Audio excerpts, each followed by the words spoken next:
Thomas was late for work. At 1:43 a.m. he reached the city subway station. As he walked down the stairs, an unnatural silence hung in the air. No guards, no announcements. No trains were supposed to run at this hour, and yet a faint glow came from a train's headlight, as if someone had just warmed up the engine. Thomas walked closer to the train with cautious, slow steps. When he was about 2 feet away, the doors hissed open by themselves. No conductor, no engine sound, just pitch darkness inside. A cold breath of air drifted out, like something inside was calling him. Thomas stepped in. The seats were perfectly clean. No graffiti, no trash, as if this train was never used. One strange thing was the same in every coach. Every CCTV camera was pointed directly at Thomas.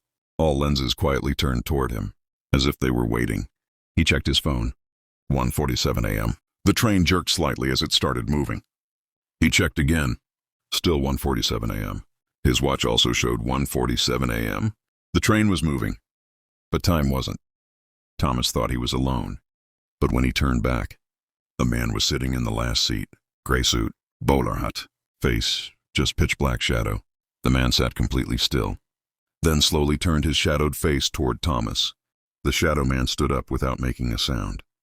The train shook slightly, but his body didn't sway at all. Like gravity didn't affect him. He began walking toward Thomas. Slow, precise, mathematically perfect steps. A deep, inhuman whisper filled the entire train. Sit still. All shadow passengers straightened their posture at the same time. Thomas felt like he would faint. Then the whisper again. Movement attracts it. He didn't dare move a muscle. The lights blinked for 1 second. When they came back on, every seat was filled, 30-plus shadow-faced passengers, all sitting perfectly still, all staring at Thomas, without eyes. Only he was human. The train dipped suddenly, going lower, deeper than any subway should go. Signs flashed past. 106 level, 207 level, 455 level. The city didn't have tunnels this deep. This train was traveling somewhere impossible. Something crawled across the train roof. Heavy claws, metal scraping. The ceiling rattled. Thomas slowly looked up. The roof bulged inward, like something huge was trying to push through. A crack split open the roof. A long, white, skeletal arm forced its way inside. Claws dripping black fluid. The shadow passengers didn't move, but their heads slowly rotated toward Thomas, pointing him out. Thomas broke the rule. He moved. Sprinting down the aisle, the passengers twisted their necks 180 degrees to follow him. The creature roared. The entire train shook violently. He reached the last coach. Locked. He tried to break the window. It didn't crack. Instead, his reflection blinked, but Thomas did not blink. His reflection whispered, "Jump."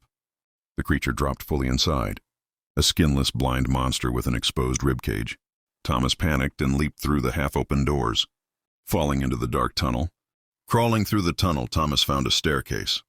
A sign above it read, "Exit for the living." He climbed up and suddenly emerged on a quiet city street. 2:17 a.m. Everything seemed normal, but when he turned back toward the station, a single line glowed on the platform. "You survived. For tonight."